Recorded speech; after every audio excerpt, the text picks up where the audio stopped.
আসসালামু আলাইকুম। আমি মুস্তাফা আমিনুল্লাহ আপনাদের প্রীতি ও শুভেচ্ছা জানাচ্ছি। ভারতের প্রখ্যাত নেতা, যিনি অবিভক্ত ভারতের কংগ্রেসের সভাপতি ছিলেন এবং ভারতীয় মুসলিম লীগের প্রতিষ্ঠাতাদের অন্যতম মাওলানা মোহাম্মদ আলী জওহারি, উনি বলেছিলেন, ইসলাম জিন্দা होता है हर কারবালা के बाद।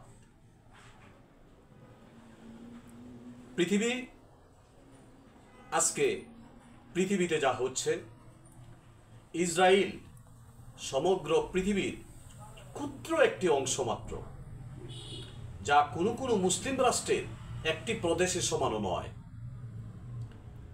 আজকে সারা বিশ্ব মুসলিমকে, বিশ্ব মানবতাকে ওরা কাঁদাচ্ছে, প্যালেস্টাইনকে ধ্বংস করে দিচ্ছে। একের পর এক অন্যায়, অবিচার, অত্যাচার স্টিম রোলার প্যালেস্টাইনিদের উপর চালিয়েছে।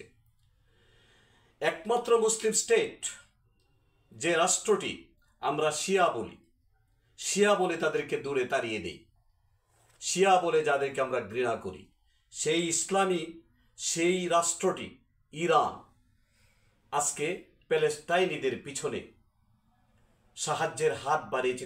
আজ নয়, অনেক দিন থেকে, বছরের পর বছর তারা তাদের সহযোগিতার হাত বাড়িয়ে দিয়েছে।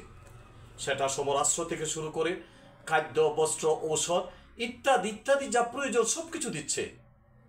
অথচ পাশের এই যে শক্তিশালী ধনী মুসলিম রাষ্ট্রগুলো তাকিয়ে দেখছে হাঁ করে। এই যদি ইসলামী রাষ্ট্রের ভূমিকা হয়, এই যদি মুসলিম বিশ্বের ভূমিকা হয়, যেখানে সে ইউরোপের কিছু রাষ্ট্র সরাসরি ইসরায়েলকে বয়কট করছে, সেখানে আমাদের ইসলামী বিশ্বের, মুসলিম বিশ্বের বিভিন্ন দেশগুলো তাকিয়ে দেখছে। একদিকে ইরানে আক্রমণ করছে, একদিকে প্যালেস্টাইনকে ধ্বংস করে দিচ্ছে, গাজার মানুষ না খেয়ে আছে, গাজাকে ধ্বংসস্তূপে পরিণত করা হয়েছে।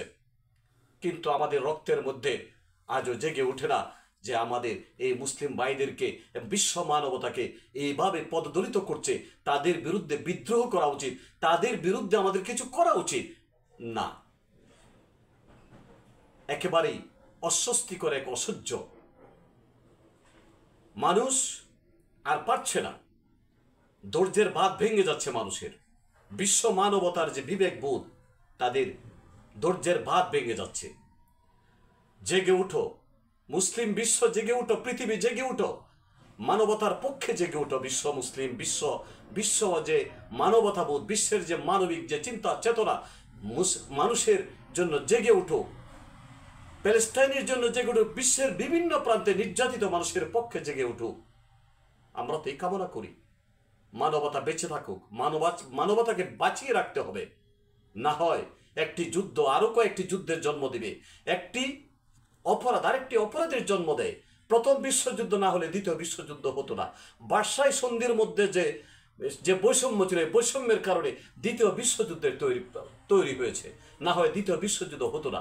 আজকে ইসরায়েল যা করছে, এগুলো আবার নতুন করে যুদ্ধের সূচনা হবে। ইসলামকে, মুসলিম বিশ্বকে পৃথিবী থেকে মুছে দেওয়া শক্তি কারণেই। তাই সে মৌলানা মোহাম্মদ আলী জওহারির এই কথাটা খুব মনে পড়ে, ইসলাম জিন্দা হোতা হ্যায় হর কারবালা কা বাদ। যখন ধ্বংসস্তূপের উপর, ইসলাম মুসলিমের ধ্বংসস্তূপের উপর, গাজার ধ্বংসস্তূপের উপর, প্যালেস্টাইনের ধ্বংসস্তূপের উপর আবার ইসলাম জেগে উঠবে, মুসলিম বিশ্ব জেগে উঠবে, আমরা এটা আশা রেখে রাখছি। আসসালামু আলাইকুম।